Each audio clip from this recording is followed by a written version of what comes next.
Allah letakkan kebahagiaan hanya dalam amal agama. Dan untuk dapat amalkan agama ini modalnya adalah iman. Para nabi terdahulu usaha atas iman.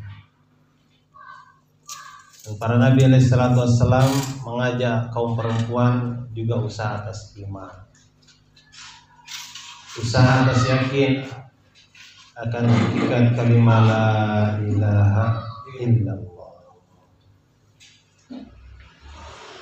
Ini usaha yang sangat mulia. Dan kita keluar dengan Allah Ta'ala untuk mengusahakan perkara ini, agar di hati kita ini tidak ada keyakinan kepada selain Allah, agar di hati kita tidak ada keyakinan bahwa makanan bisa mengenyangkan, agar di hati kita tidak ada keyakinan bahwa minuman bisa menghilangkan dahaga, agar di hati kita tidak ada keyakinan bahwa obat bisa menyembuhkan, agar di hati kita tidak ada keyakinan bahwa virus bisa mendatangkan penyakit. Ini keyakinan ini yang kita mau bangun. Kenapa kita keluar dari Allah Subhanahu wa Ta'ala? Mulai ini dia mulai katakan, maksud usaha dakwah ini adalah merubah yakin, tabdilul yakin minal makhluk ilal khaliq. Merubah yakin dari yakin kepada makhluk menjadi yakin kepada khaliq. Ini maksud usaha dakwah. Seluruh makhluk ini tidak bisa buat apa-apa tanpa izin Allah Subhanahu wa Ta'ala. Inilah keyakinan yang kita mau bangun dari dalam hati kita. Tabdilul yakin minad dunya ilal akhirah. Merubah yakin dari yakin kepada dunia menjadi yakin kepada akhirat. Dunia ini bukan tempat tinggal, tempat meninggal. Dunia ini bayang-bayang, aslinya itu adalah akhirat. Namanya bayang-bayang, tidak bisa dipegang. Makanya dunia ini tidak bisa dipegang. Manusia yang berbicara untuk urusan dunia, hari ini omongannya A, besok omongannya B. Memang dunia tidak bisa dipegang. Karena itu kita usaha untuk memalingkan hati kita dari yakin kepada dunia menjadi yakin kepada akhirat. Kemudian yang ketiga adalah bagaimana merubah yakin dari yakin kepada mal menjadi yakin kepada amal. Tabdil yakin minal mal ilal amal. Inilah usahanya seluruh nabi-nabi. Seluruh nabi datang kepada kaumnya dan menyeru, ya ayuhan nas qulu la ilaha illallah tuflihu. Wahai manusia, ucapkan la ilaha illallah, kalian akan berjaya.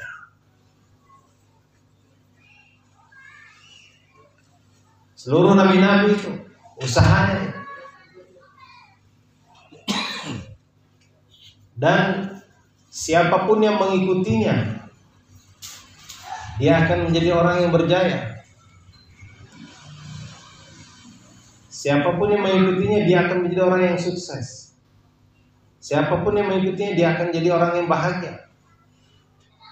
Baik yang mengikutinya kaum laki-laki maupun yang mengikutinya kaum perempuan.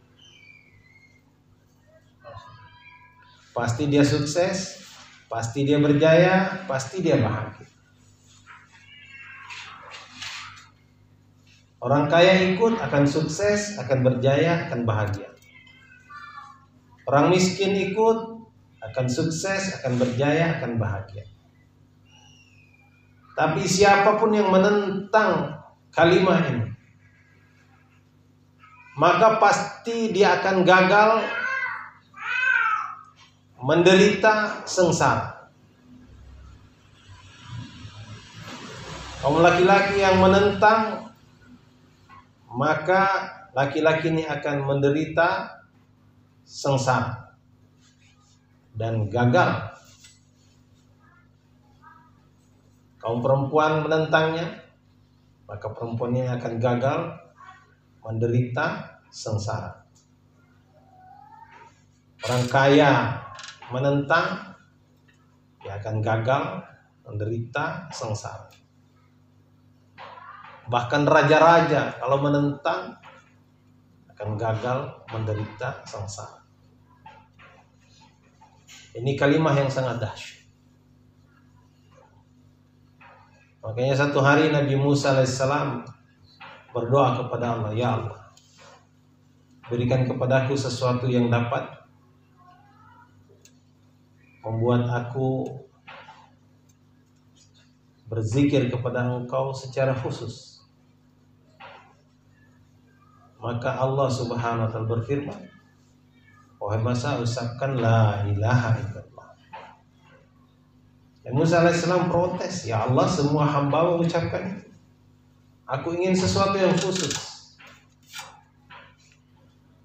Maka hadirnya mulia, Allah perintahkan, wahai Musa, kalau engkau timbang 7 petala langit, 7 petala bumi,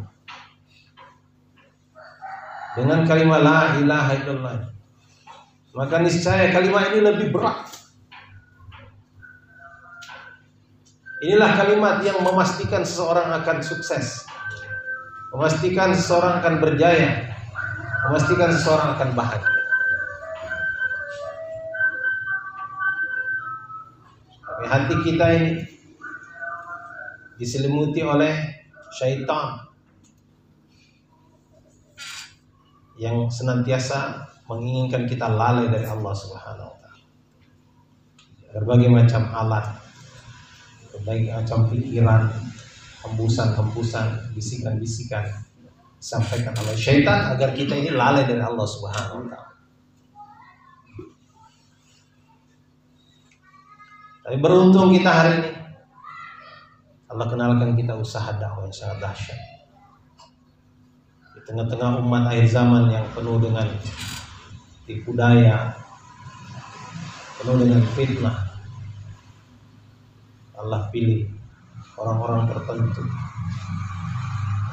untuk mengusahakan agama. Dan ada yang dipilih seperti dahulu hanya laki-lakinya, ada juga yang dipilih hanya kaum perempuannya. Tapi beruntung Bapak Ibu sekalian, sekarang ini dipilih Allah, suami istri, untuk perjuangan agamanya Allah Subhanahu wa ta'ala. Ini sangat patut kita syukur. Hadirin dan hadirat yang mulia, di tengah-tengah suasana fitnah sekarang ini, sebenarnya kalau kita faham kehendak Allah Subhanahu wa ta'ala, pasti kita dapat hikmah. Sebenarnya Allah Ta'ala sangat ingin agar kaum perempuan diam di rumah.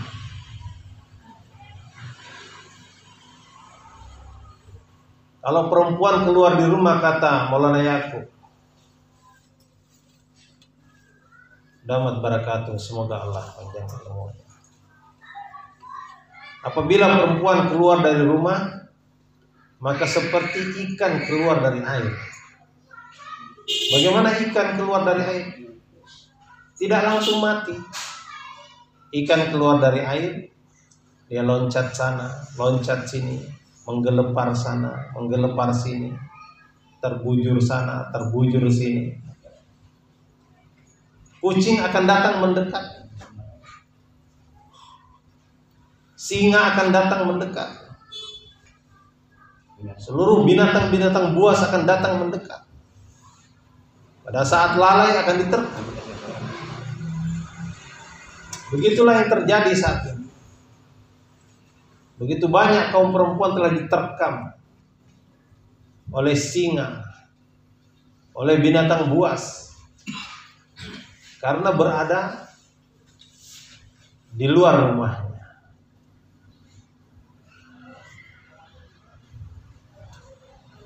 Tetapi bagi perempuan yang kuat imannya kepada Allah Subhanahu wa taala, maka dia memiliki jalur hidup untuk menarik jatah rizkinya sendiri. Sehingga walaupun tidak keluar dari rumahnya, maka dengan kudrat Allah Subhanahu wa taala, Allah akan datangkan rezeki. Sebagaimana kisah Maryam alaihissalam. Nabi Zakaria heran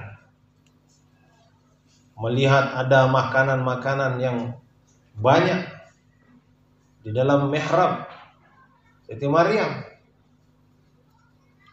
Bahkan buah-buahan yang bukan pada musimnya itu juga ada di sana. Maka dia bertanya, "Anna laki hadza?" Dari mana ini wahai Maryam? Kunci dipegang oleh Nabi Zakaria. 7 pintu semuanya digembok. Tidak mungkin ada seorang lelaki yang mungkin diam-diam naksir kepada Siti Maryam sehingga dia kirimkan buah-buahan lewat jendela. Dia kirimkan makanan lewat pintu. Tidak ada jalannya. Anna laki hadza. Nabi Zakaria heran. Bagaimana makanan bisa tembus ke sini? Maka Siti Maryam menjawab, "Wa min indillah." Ini datang daripada khazanah Allah. Datang dari sisi Allah Subhanahu wa taala. Siti Maryam tidak pernah mencangkul di kebun. Siti Maryam tidak pernah menanam bibit. Siti Maryam tidak pernah menyirami. Siti Maryam tidak pernah memberi pupuk. Siti Maryam tidak pernah mengusir hama. Bahkan Siti Maryam tidak pernah panen. Tapi makanan-makanan telah sampai ke dalam mihrabnya. Suasana yang ada sekarang ini, mungkin inilah hikmahnya. Kaum perempuan ini dilarang keluar rumah. Disuruh berzikir kepada Allah Subhanahu wa taala. Sebagaimana zikirnya Siti Maryam di dalam mihrab. Disuruh sholat, menyambung hubungan yang dekat dengan Allah Subhanahu wa taala. Sebagaimana sholatnya Siti Maryam. Dan itu bukan amalan yang salah. Sebagaimana Allah Ta'ala mengumumkan, "Wa fis samai rizqukum." Di langit rezeki kamu. Allah Ta'ala menciptakan 7 lapis langit dan bumi. Menciptakan seluruh isinya. Menciptakan makanan-makanan, minuman-minuman. Itu telah buat pengumuman di dalam surat Az-Zariyat ayat 22, "Wa fis samai rizqukum."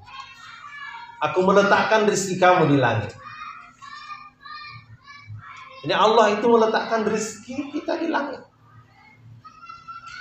Dan kendaraan untuk naik ke langit ini tidak bisa naik helikopter, tidak bisa naik pesawat, tidak bisa naik jet, pesawat ulang-alik, tidak bisa naik ke langit. Allah berikan kendaraan kepada kita untuk naik ke langit. Allah berikan eskalator kepada kita untuk naik ke langit. Allah berikan lift kepada kita untuk naik ke langit. Allah berikan roket kepada kita untuk naik ke langit. Namanya sholat. As-sholatu mi'rajul mu'minin. Sholat ini mi'rajnya orang beriman. Dengan sholat inilah maka kita naik ke langit. Kaum laki-laki naik ke langit secara berjamaah. Kenapa perlu berjamaah? Karena begitu banyak persoalan ditemui kaum lelaki di lapangan. Ketika bertemu umat, ada yang menolak, ada yang menerima, ada yang suka, ada yang benci, ada yang marah, ada yang cuek, banyak persoalan. Sehingga lelaki ketika takbir Allahu Akbar itu pikirannya melayang entah kemana. Karena itu perlu kaum lelaki ini berjamaah. Tetapi subhanallah, kaum perempuan Allah berikan kekuatan yang luar biasa. Terutama apabila 15 menit sebelum azan dikumandangkan, dia sudah duduk di atas sajadahnya, dia sudah hamparkan sajadahnya, dia sudah mulai baca Quran, dia sudah mulai zikir, dia sudah mulai doa-doa. Maka ketika azan berkumandang, dia mengikuti lafaz-lafaz azan itu. Selesai azan dikumandangkan, dia berdoa. Kemudian dia memulai sholatnya. Maka sholatnya ini tembus sampai ke arah Allah Subhanahu wa ta'ala. Inilah yang mendatangkan rezeki bagi kaum perempuan. Inilah yang mendatangkan makanan-makanan bagi kaum perempuan.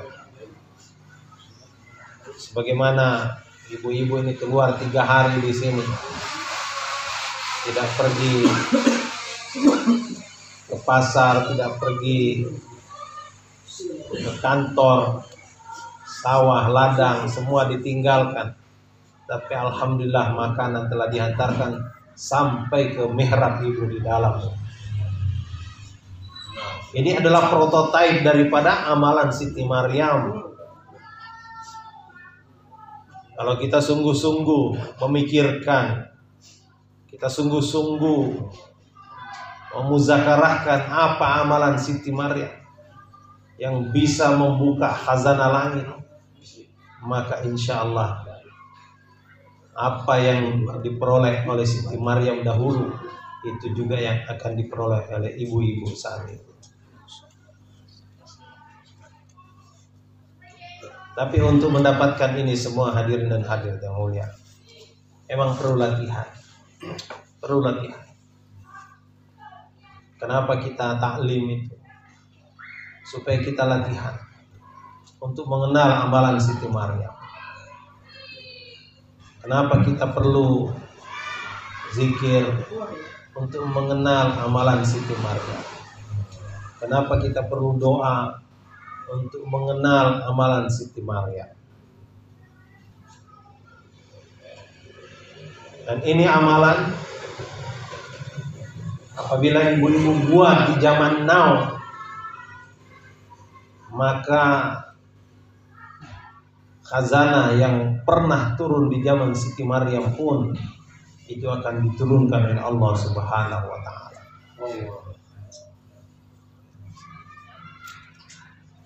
Nah, karena itu perlu kita sungguh-sungguh keluar ke hadirat Allah Subhanahu wa ta'ala agar kita mengenal amalan-amalan langit. Amalan-amalan bumi ini meletihkan, bikin capek, bikin hati resah, gelisah, susah, gundah gulana. Amalan bumi ini membuat banyak bertengkar, banyak suuzon, macam-macam persoalan. Karena bumi kecil, sayap nyamuk pun tidak ada. Kalau kita buat amalan langit, amalan akhirat, maka hati kita akan lapang, luas, pikiran kita akan terang, hati kita akan tenang. Dan inilah 3 hari ini jalan.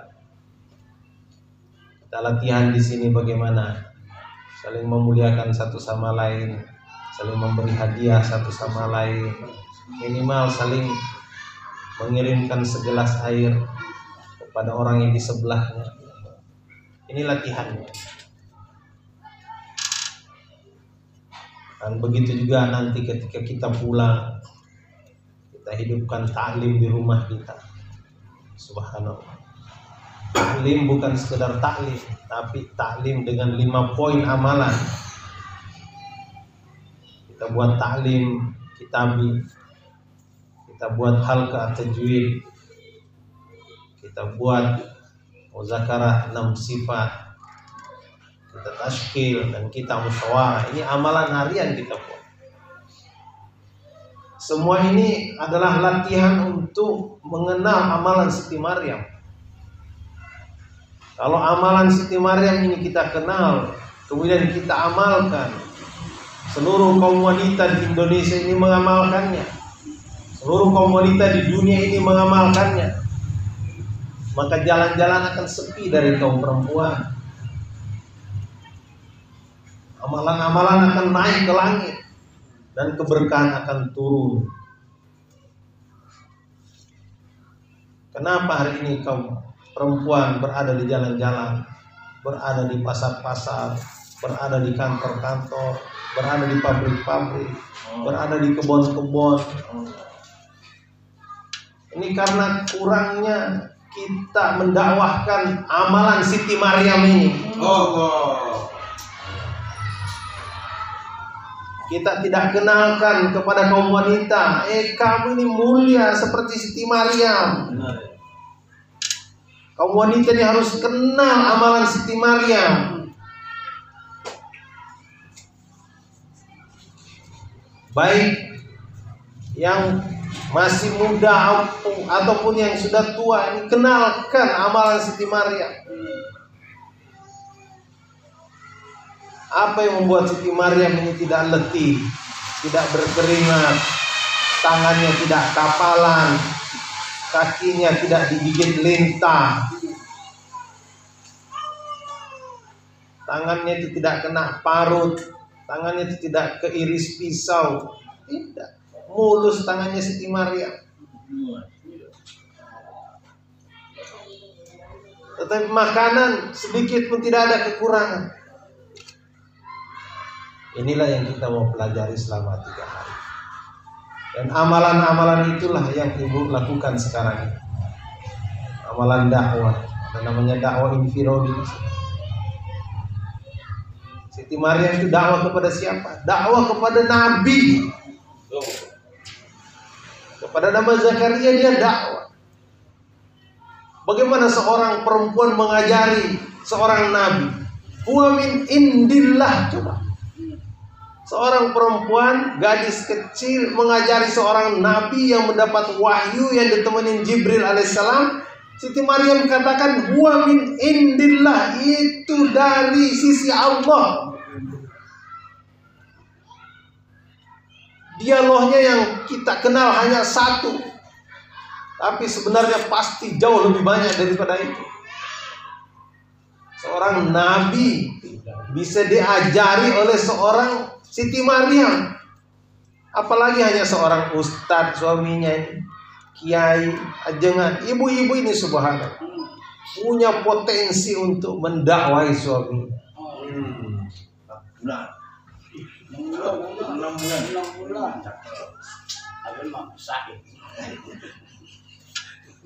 Dan kaum perempuan ini bicara walaupun tidak banyak, kaum lelaki yang akan nurut. Pak 4 bulan, Pak Mas Turo 2 bulan, walaupun tidak banyak, tapi laki akan nurut. Kapan laki-laki nurut? Ketika amalan ibu-ibu sudah sama dengan Siti Maryam. Tapi kalau amalannya tidak sama dengan Siti Maryam, walaupun ngoceh sana sini, tidak didengerin, tidak ada nur, tidak ada cahaya. Siti Maryam sholat, Siti Maryam tahajud, Siti Maryam doa, zikir, tidak hentinya, tidak putus-putusnya hatinya berzikir kepada Allah. Sehingga ketika lisannya berhubungan dengan manusia, itu nurnya luar biasa, powernya luar biasa. Ibu-ibu ini kalau zikir tidak putus kepada Allah Subhanahu wa ta'ala, maka ketika lisannya sampai kepada manusia, maka powernya akan luar biasa. Maka ibu yang dirahmati Allah Subhanahu wa ta'ala, amalan Siti Maryam inilah yang kita pelajari selama keluar di jalan Allah Subhanahu wa ta'ala. Dan itulah amalan yang dilakukan oleh istri-istri para nabi alaihissalatu wassalam, sehingga kesejahteraan dalam kehidupan mereka datang. Sampai-sampai Siti Aisyah sedekah itu dalam sehari bisa sampai 10.000 dirham. Kalau 1 dirham itu 70.000, maka 10.000 ini sama dengan 7 miliar. Ibu-ibu ini sedekah 7 miliar sehari. Kenapa? Karena amalan Siti Maryam telah diamalkan oleh istri-istri baginda Rasulullah SAW. Kalau itu amalan kita buat juga di sini, insya Allah, maka kita juga akan bersedekah seperti itu. Kalau kita niatkan, insya Allah kasih jalan. Ya Allah, niatkan saya minimal sekali seumur hidup sedekah seperti Siti Aisyah 7 miliar sehari, insya Allah. Tidak ada yang sulit bagi Allah Subhanahu wa ta'ala. Tapi ambil rizki itu melalui kendaraan sholat. Wa bis sama'i rizqukum wa ma tu'adun. Dengan sholat ini naik ke langit, memetik jatah rizkinya, kemudian sebarkan di bumi. Inilah yang hari ini orang telah kena macam-macam masalah ekonomi karena dia meninggalkan sholat, meninggalkan masjid, meninggalkan rumah Allah Subhanahu wa ta'ala. Kalau ingin sejahtera, maka ibu-ibu tetap dorong suaminya ke masjid. Kalau masjidnya di pintu, kalau masjidnya di gembok, maka sholatnya di teras masjid. Jangan ada sedikit pun rasa takut untuk mendorong suaminya berangkat ke masjid. Ini akan mengatasi masalah-masalah pandemi juga yang hadir saat ini. Cambiabei.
Cam Yahweh.